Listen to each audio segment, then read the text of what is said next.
What's up everybody, 40 the Broadway Saiyan here, and welcome back again to my YouTube channel, bringing you guys another video on Dissidia Final Fantasy Opera Omnia. In today's video, we have another Conquering Lufenia episode. This time, we're going to be focusing on the Divine Diabolos Lufenia fight that is going to be going live soon on Global Opera Omnia.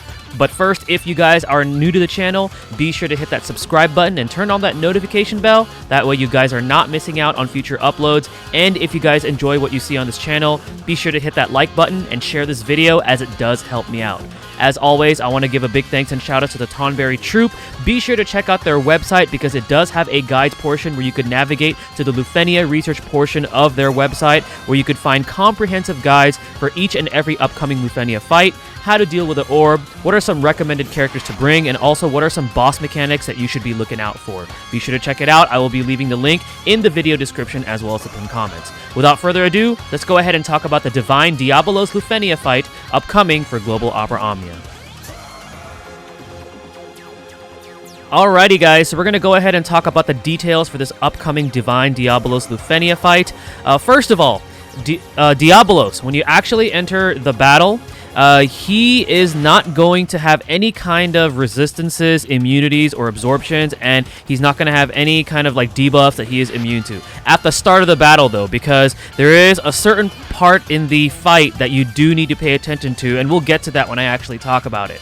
So first of all, the orb.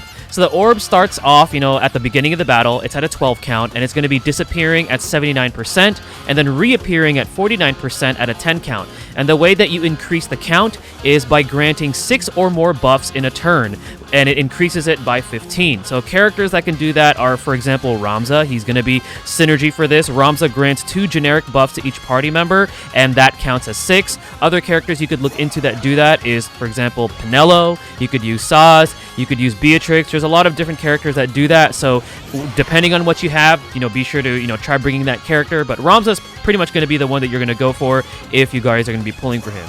Now, as far as boss mechanics goes, so Diabolos at a certain HP threshold is going to put this dark aura around him. And when he does this, he's going to delay himself, but he's going to cleanse all debuffs that you've inflicted on him, and he's going to become debuff immune. And on top of that, he's also going to be absorbing all elements. And now you're probably wondering, well, how can I get rid of this, right? So in order to get rid of this, you're going to have to deal him 200,000 or more HP damage. And the easiest way to do this is by launching him. As long as you do that, what's going to happen is that aura is going to get a little weaker. So the way that the aura gets weaker after you deal him that 200,000 HP damage is, first of all, his debuff immunity will disappear. So the debuff immunity will disappear. But something that I do want to point out, and I did test this out on my JP account just to make sure that I got this accurate, is that in order for him to get rid of the element absorption, you have to allow him to take the turn after you've dealt him the 200,000 HP damage. So remember, in order to minimize the effects of the aura, deal 200,000 or more HP damage to him, more than likely in a chase. It's going to get rid of the debuff immunity, and then in order to get rid of the element absorption, you actually have Diabolos. You actually need to have Diabolos take his turn. Now, in the event you allow Diabolos to take his turn with the full power of his dark aura up, he's likely going to be KOing an ally because he's going to be dispelling all buffs on that ally, and then he's going to deal a really powerful Brave plus HP attack that will take that ally out. So again, that's the way that you deal with a Dark Aura.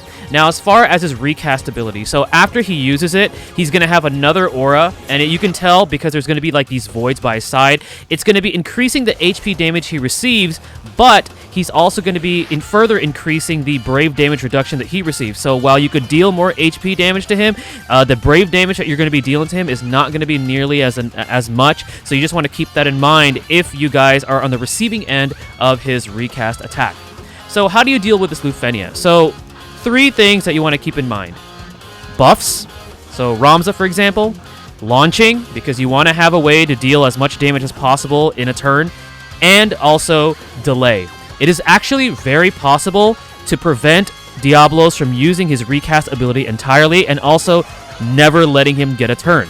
So characters that are really good for this are characters that have a launch on demand. So characters with launch on demand that I could personally recommend are Ramza, I can recommend Cloud if you guys especially have his LD and his burst, and I can also recommend Kais. Kais is actually really good for this because he can allow somebody to just automatically launch. You could also use more outdated characters like, for example, Kain and Zidane, who have a launch with their EX. However, just keep in mind that if you are going to use them, even with the synergy stats that we get from this event, you may want to consider carrying some more current characters, so then that way their damage won't be nearly as hampered. Now, you're probably wondering, okay, 40, I thought you said in the beginning of the video that Diabolos, in the beginning does not have elemental absorption. So what about Dark Knight Cecil, right? Couldn't he work? Dark Knight Cecil and characters with an element can work, but if you're going to be doing that, you need to allow Diabolos to take his turn after you've dealt that 200,000 HP damage, so then that way he's going to remove that element absorption. Because the thing is, if you're going to go with a full delay strategy and never let him take a turn, he's going to have that elemental absorption on throughout the entire fight. So if you're going with a launch, delay, never let him take a turn, just keep in mind that he's always going to have that elemental absorption active. But if you want to bring characters with elements, for example, Dark Knight Cecil, if you want to bring Beatrix for the buffing, if you want to bring Lightning, for example, you have to allow him to take his turn after you've dealt him 200,000 HP damage, because he has to take that turn to remove that elemental absorption. So hopefully this will help you guys prepare for this upcoming Divine Diabolos Lufenia fight.